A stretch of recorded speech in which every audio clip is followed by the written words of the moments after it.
শীত মৌসুমকে ড্রাগন চাষের off season বলা হয়, কিন্তু আধুনিক প্রযুক্তির ছোঁয়ায় এই শীতেই অসময়ে ড্রাগন ফলিয়ে তাক লাগিয়ে দিয়েছেন শক্তি ফাউন্ডেশনের সদস্য মোসাম্মদ বাসিয়া খাতুনের 3 ছেলে।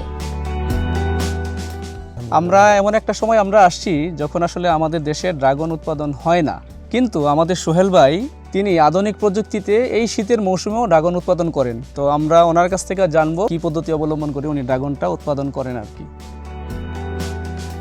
তো সোহেল ভাই, এখানে কত হাজার খুঁটি আছে? এখানে আছে আপনার 4,500। 4,500 খুঁটি। মোট কতগুলি খুঁটির উপরে আপনার এরকম লাইন করা আছে? 8,000। 8,000 খুঁটির মধ্যে লাইন করা আছে। উৎপাদন কেমন পাচ্ছেন? উৎপাদন মাশাআল্লাহ আলহামদুলিল্লাহ ভালো আছে। তো আমরা সবসময় ওনার খোঁজখবর রাখি, আমাদের দীর্ঘদিনের পুরাতন সদস্য। উনি আসলে এমন মিশুক এবং পরিশ্রমী এবং মানে নিরহংকারী মানুষ।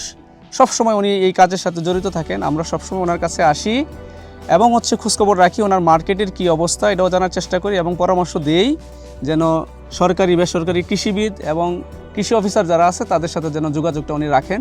একসময় প্রবাসে লক্ষাধিক টাকা বেতনের চাকরি করতেন বাসিয়া খাতুনের 3 ছেলে।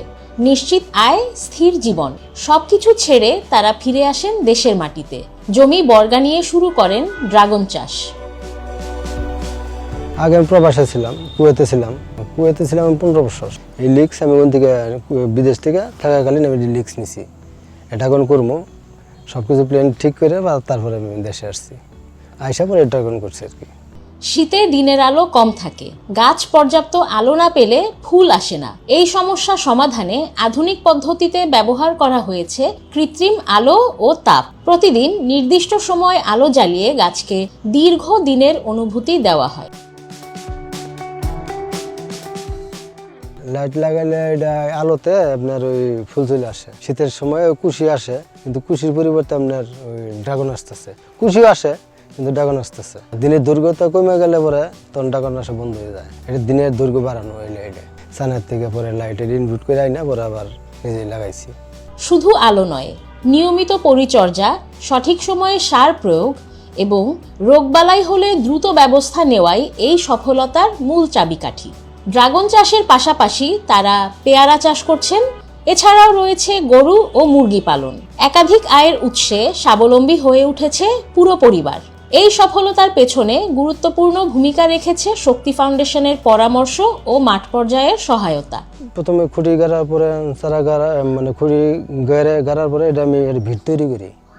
ভিত তৈরি করে আপনার ওই গাছের গুঁড়ে আপনার গোবর সার দিই, জৈব সার দিয়া তারপরে চারা রোপণ করে দিই। দেওয়ার পরে ওই যে কীটনাশক, ছত্রাকনাশক এগুলো দিয়া, সার দিয়া, পানি দিয়া এভাবে পরিচর্যা।